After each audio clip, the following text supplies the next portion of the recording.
মাঝখানে একটা রাস্তা সুন্দর, সাথে এসেছে আমাদের বন্ধু মানুষ এবং ছোটো ভাই শরীফ।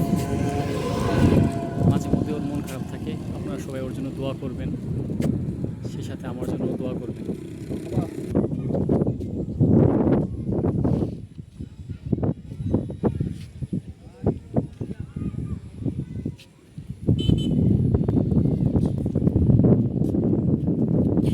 বাতাস আর মাঝে মধ্যে এখানে আসলে ভালো লাগে।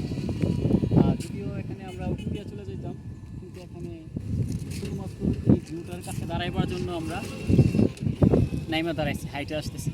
আপনারা নিজেরাই দেখেন কি সুন্দর মনোমুগ্ধ পরিবেশ। গ্রাম বাংলার ঐতিহ্য দেখুন, কি মনোরম পরিবেশ।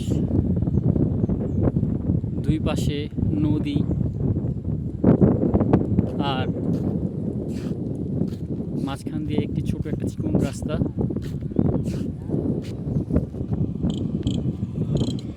ধন্যবাদ সবাইকে।